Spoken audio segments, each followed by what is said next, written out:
Hi, good morning, everybody, and thank you for being here. My name is State Representative Tom Weber. I represent the 64th House District, which covers part of northern Lake and McHenry counties along the Wisconsin border. At the beginning of the 103rd General Assembly, House Republican leader Tony McCombie established several working groups within our caucus to develop legislation for priorities of our caucus and for the people of Illinois. Today, my colleagues and I will provide an update on the progress of the Sustaining and Protecting At-Risk Kids Working Group and Literacy Improves Future Endeavors Working Group. I chair the Sustaining and Protecting At-Risk Kids Working Group, and its work is particularly important to me and important to my district. In 2019, a little boy named AJ Friend was found buried in a shallow grave in McHenry County. AJ's death forever changed my work here in Springfield. I wish I could say his case was unique. However, over the years, I have found time and time again that it is not.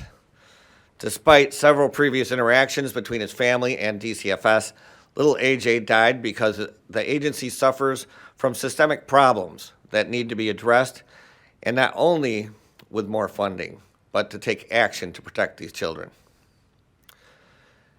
In the governor's last budget, DCFS funding rose to $1.5 billion, and it may rise again this year. However, the Inspector General's report released in January of this year showed an alarming 40% increase in the deaths of children who had prior contact with DCFS. 171 children died in 2022. That's 49 more than in 2021. That, my friends, is disturbing. Clearly, we need to do more work than just throw more money at a problem and not address the problems. Children at risk of abuse are the very definition of our most vulnerable here in Illinois. Yet they are being failed in the worst possible ways. Protecting vulnerable children is not and should not be a partisan issue. Protecting them is our most basic responsibility as state officials. I've spoken with many legislators on both sides of the aisle who agree that we need to do more. I've sat on work groups, bipartisan, trying to come up with solutions, but the problem is no one wants to listen. That's why we're proposing House Bill 3471. That is the AJ Friend Act. I've been working on this, trying to get it through for oversight, so something like this doesn't happen to another young boy like AJ. This bill would allow local law enforcement to conduct their own abuse or neglect investigation and requires DCFS to share their investigation reports with local law enforcement, the county state's attorney, and to play a more active role in protecting abusers and prosecuting them. We're also proposing House Bill 3002 to create an independent ombudsperson to investigate complaints against DCFS, provide recommendations for policy changes, and report to law enforcement agencies when necessary to represent the families. It's been nearly 4 years since little AJ's life was taken, but I will not stop fighting for him and every other at-risk child in this state until we do better. Failure is not an option. I will now turn it over to my colleague, Representative Steve Reich, to discuss additional proposals from our Sustaining and Protecting At-Risk Kids Working Group. Thank you.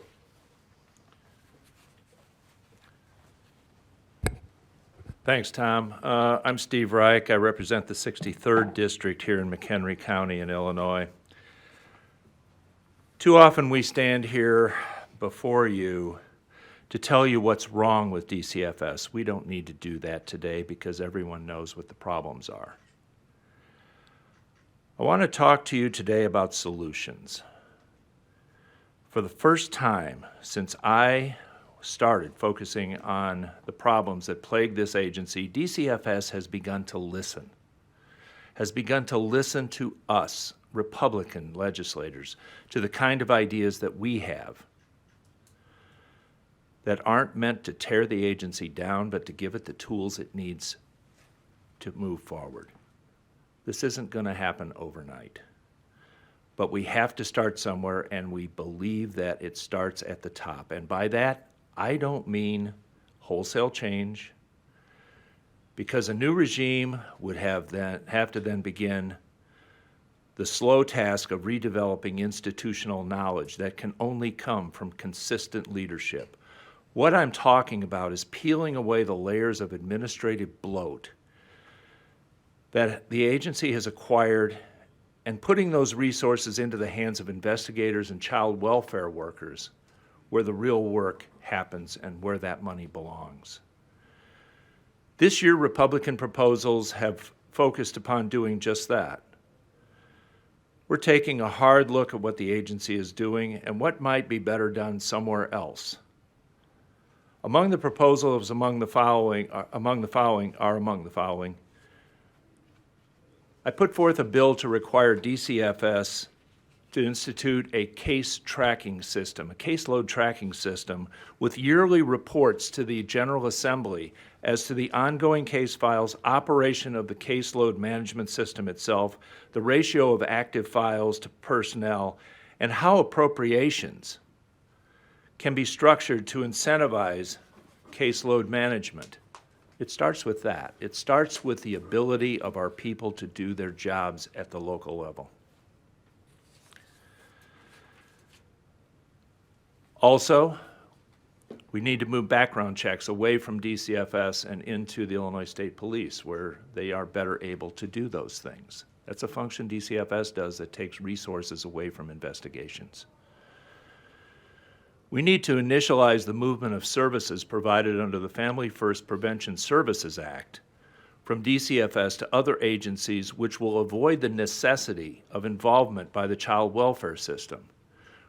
We've simply, recently we had several subject matter hearings on just that thing, and it was made very plain that DCFS does not have to be the agency providing those services. We think it can be done in a better place. Intact family services should be mandatory for any family that's at risk. Tom talked about his bills dealing with the involvement of law enforcement and the ability of the state's attorney to see completed investigative reports, as well as the ombudsman program. This may be a departure from what you've heard from us in the past. It is. We have often been perceived as obstructionist. We Republicans are often seen as the party of no. It's a departure because we're now finally having conversations. We're having conversations where we're talking to each other instead of past each other. The need to reform DCFS reaches into every one of the 102 counties in Illinois. Republican and Democrat, we all hear from families embroiled within the agency, and we often hear from workers themselves in DCFS who have the courage to step forward and see the problems as they see them in their day-to-day jobs. Our proposals are coming from the words of both of those groups. The Adoption and Child Welfare Committee, of which I'm the minority spokesperson, has set a tone of bipartisan dialogue with DCFS that recognizes that we have to and we can work together to solve these problems. Good ideas come from many places. The goal here is to bring DCFS back to its core mission of protecting children by making changes to put the focus of the agency back on that core mission. We're going to make a lot more progress through collaboration than banging our spoons on our high chairs and pointing fingers. These problems aren't going to be solved anytime soon, but can't be solved without collaborative effort. And we Republican members of the Illinois caucus of the Illinois House believe that the proposals we've described above are a really good start. I'll be happy to answer any questions you may have, and I'm now going to hand it over to Representative Dave Severin. Thank you, Representative Reich. Appreciate that. I'm Dave Severin from the 116th District, State Representative. I'm a former school board member for over 29 years, a husband to a retired third grade teacher, father-in-law to a current elementary school teacher. I'm honored to have led the House Republicans' Literacy Improvement Future Endeavors Working Group, better known as LIFE. This is a fine group of dedicated public servants that truly care about improving literacy, enhancing educational opportunities for Illinois public school students, and addressing the teacher shortages that is plaguing education in our state. We started this back in February, and I'm proud to be able to join my colleagues today to share with you an introduction of several legislative measures that we believe can take and start to address these issues. These are measures we believe that would take care in the General Assembly that would help our students improve their reading capabilities. First off would be HB 1213, which would create a scholarship program for teachers to get master's degrees in order to increase dual credit courses, and that's from Representative Calkins, is the chief sponsor of that. HB 1297 provides a TRS optional credit for private school teachers, and that's Representative Ellick is the chief sponsor of that bill.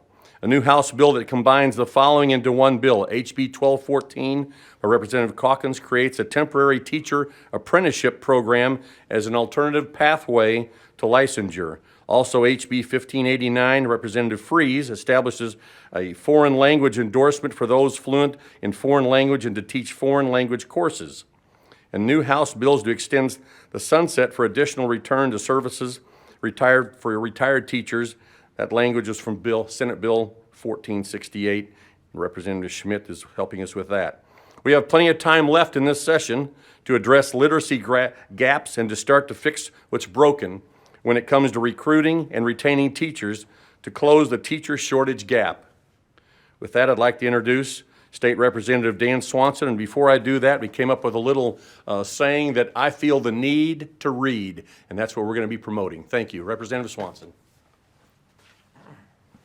Well, thank you, Representative Severin. I am State Representative Dan Swanson.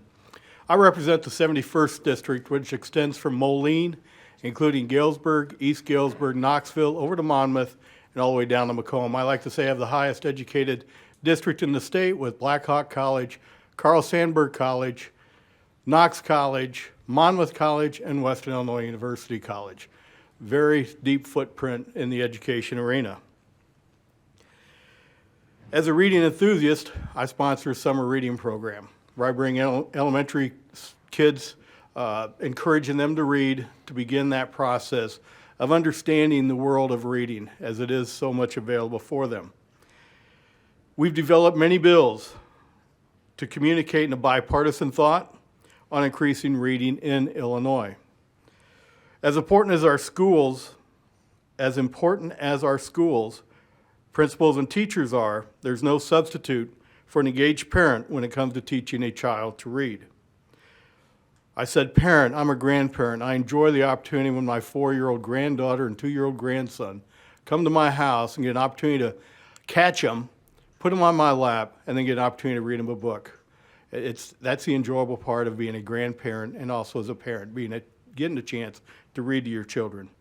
We need to ensure that our schools and our parents are working together to help our kids obtain this critical life skill. In order to do that, we have filed legislation, House Bill 4066, which Representative Weaver is carrying, to help parents of schools join forces as a team to pursue the goal of helping our kids excel in reading. It creates a parent advisory committee within ISBE to study and make recommendations on proposed teaching and learning standards and ensure that school boards have policy in place to allow parents, guardians to review curricula and learning material. Empowering the parents to be involved, parents and guardians. To further improve literacy, we are filing legislation, House Bill 4070, from Representative Severin, who you just heard from, to require ISBE to develop a comprehensive state literacy plan that includes at a minimum the following. Develop class size goals for grades K through 6 classrooms. Develop a comprehensive reading teacher content area test. Establish a grant program for districts to hire reading and literacy specialists and coaches. Establish a grant program for districts to provide bonuses to teachers who receive the reading teacher endorsement on their current license. House Bill 4067, which I'm sponsoring, will provide that professional development providers may offer opportunities on reading and literacy instruction. And lastly, a resolution we have filed, which I filed, HR 256, establishes Read With Your Kids Week, referencing the Dolly Parton Imagination Library. The Read With Your Kids program begins this upcoming Sunday and goes through the following Saturday. And as many of us probably have had an opportunity to do as state representatives, it's always fun to get into classrooms of the elementary kids and sit down and read them books too. It's amazing how their world grows from when they're kindergartners till they get into the higher elementary schools, the types of books we're reading and how they understand and comprehend what we're reading, because that too is important. So.